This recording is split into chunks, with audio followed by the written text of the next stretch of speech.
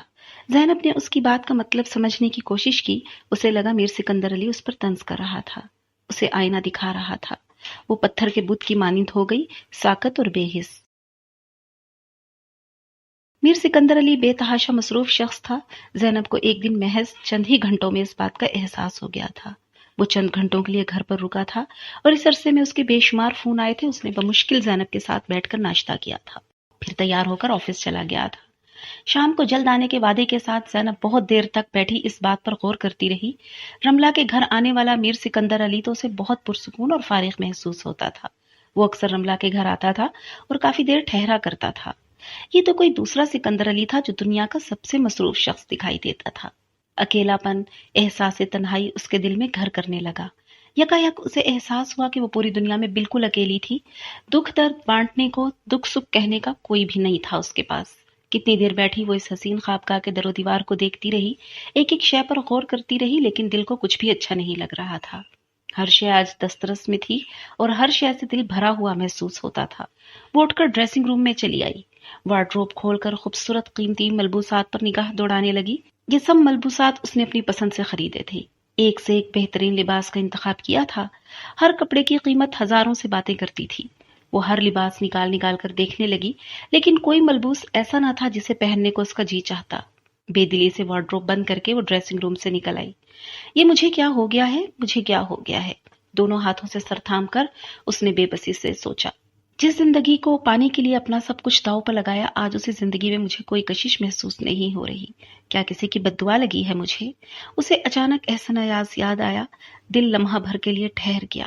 تو کیا لاشعوری طور پر میں تمہیں یاد کیے جا رہی ہوں؟ لیکن نہیں، یہ کیسے ہو سکتا ہے؟ میں بیزار تھی تم سے، تمہاری دی ہوئی زندگی سے، تمہارے ادھورے پن کے احساس سے۔ میں نے خود کھویا ہے تمہیں اپنی مرضی سے، اپنی خوشی سے خیر بات کہا ہے تمہیں، تم مجھے یاد نہیں آ سکتے۔ آخر تم مجھے کیوں یاد آؤ گے؟ دیا ہی کیا تھا تم نے مجھے؟ احساس محرومی کے سوا میں تمہیں یاد نہ کرتی، بالکل بھی نہیں۔ یکایک اسے اپنے چہرے پر پھیلی نمی کا احساس ہوا۔ اس نے حیرانی سے اپنا چہرہ ٹٹولا، وہ آنسوؤں سے بھیگا ہوا تھا۔ میں رو رہی ہوں؟ کیوں؟ کس لیے؟ کس کے لیے؟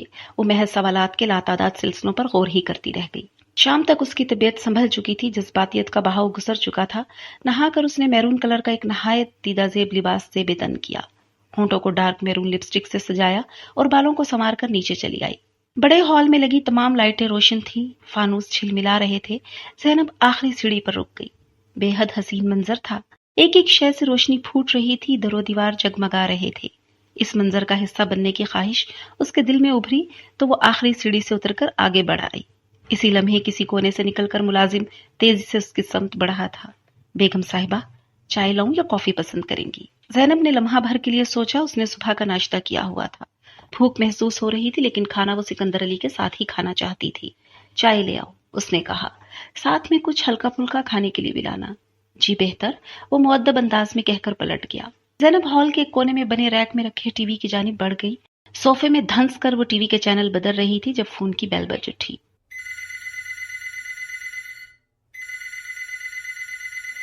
ٹیلی فون سیٹ بالکل اس کے قریب ہی رکھا تھا۔ اس نے اٹھ کر فون اٹھا لیا۔ ہیلو؟ زینب دوسری جانب سے آتی رملہ کی آواز پہچان گئی۔ نہ جانے کیوں اسے رملہ کی آواز سن کر خوشی ہوئی تھی، جیسے اجنبی دیار میں کوئی اپنا نظر آیا ہو۔ سکندر کو فون دو، وہ بغیر کسی سلام دعا کے کہہ رہی تھی۔ زینب کا دل مرجھا گیا۔ سکندر تو ابھی گھر نہیں آئے، وہ خود پر قابو پا کر بولی، تم کیسی ہو؟ ملنے نہیں آؤ گی؟ سکندر آئے تو کہنا مجھ سے بات کر لے، اس کا موبائل بھی نہیں لگ رہا۔ مجھے ضروری کام ہے، اس نے فون بند کر دیا۔ زینب ریسیور کو دیکھتی رہ گئی۔ ایسے لگ رہا تھا جیسے رملہ نے اس کی بات ہی نہ سنی ہو۔ اسے سخت غصہ بھی آ رہا تھا۔ آخر اس کو ہوا کیا ہے؟ اچھی بھلی تھی، میں نے جیسے اس کا کچھ چرا لیا ہو، بد تہذیب عورت۔ وہ زیر لب بڑبڑا کر اپنی بھڑاس نکالنے لگی۔ Hello darling. پیچھے کھڑے سکندر علی نے اچانک ہی اس کا گال چھوا تھا۔ وہ بری طرح سے چونک اٹھی۔ وہ اسی طرح دبے قدموں آ کر چونکا دیا کرتا تھا۔ عجیب پرسراریت تھی اس کے انداز میں۔ اوہ آپ! اسے شک تھا کہ سکندر علی نے اس کی بڑبڑاہٹ سن لی تھی۔ کس پر غصہ کر رہی تھی؟ وہ ٹائی کی نوٹ ڈھیلی کرتے ہوئے اس کے برابر آن بیٹھا۔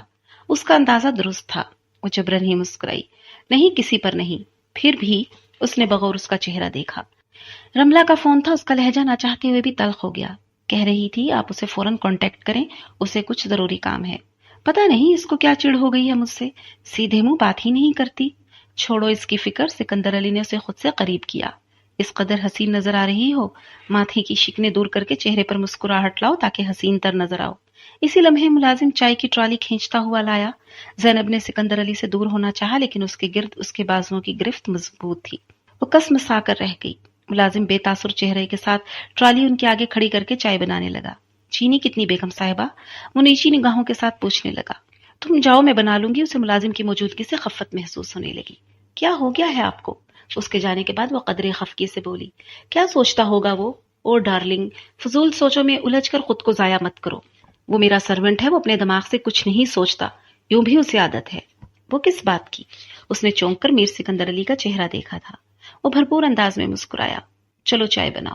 وہ قدرے پیچھے کو ہٹ کر بیٹھ گیا. زینب اس کی ادھوری بات پر الجھتی چائے بنانے لگی. چائے کے ساتھ کئی طرح کے لوازمات تھے. ٹرالی پوری طرح بھری ہوئی تھی. رملہ آپ کی سگی بہن ہے؟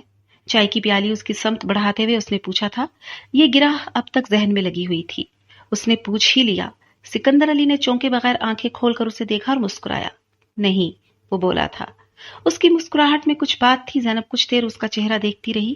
اس کے ذہن میں مسز شیخ کی باتیں پھر سے گونجنے لگیں. وہ چند لمحے منتظر رہی کہ وہ خود ہی کوئی وضاحت کرے گا, لیکن وہ محض ایک لفظ کہہ کر بالکل مطمئن تھا. اس سے کپ لے کر وہ مطمئن انداز میں گرم چائے کے گھونٹ بھرنے لگا. پھر اپنا کپ اٹھا کر وہ مزید بولی. پھر کزن ہے آپ کی یا منہ بولی بہن, یہ دور پار کے رشتے دار؟ زینب ڈارلنگ, اس نے کپ کو پرچ میں رکھا اور بڑے ٹھہرے ہوئے ٹھنڈے لہجے میں بولا. میں نے ابھی کہا تمہیں کہ فضول سوچوں میں خود کو الجھاؤ مت. وہ باتیں سوچا کرو جس سے تسکین ہو, فائدہ ہو, خوشی ہو. درمیانے درجے کی عورتوں کی طرح ہر وقت گھریلو باتیں مت سوچتی رہا کرو. زینب کو اس کے ٹھنڈے لہجے کے پیچھے چھپے اس کے سلگتے غصے کا احساس ہوا. وہ خاموش ہو گئی.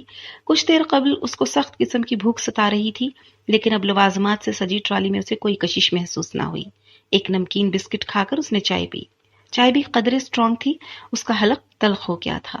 سکندر علی نے کپ ٹرالی میں رکھا اور اٹھ کر کھڑا ہو گیا. آؤ اوپر اپنے کمرے میں چلتے ہیں, کچھ دیر فریش ہو کر کہیں چلیں گے. آپ چلیں, میں آتی ہوں. وہ قدرے متامل ہوئی. نہیں, اب کچھ بھی نہیں تمہارے بغیر. اس نے زینب کا ہاتھ پکڑ کر اسے کھڑا کیا اور اس کی کمر میں ہاتھ ڈال کر اوپر کی جانب بڑھ گیا.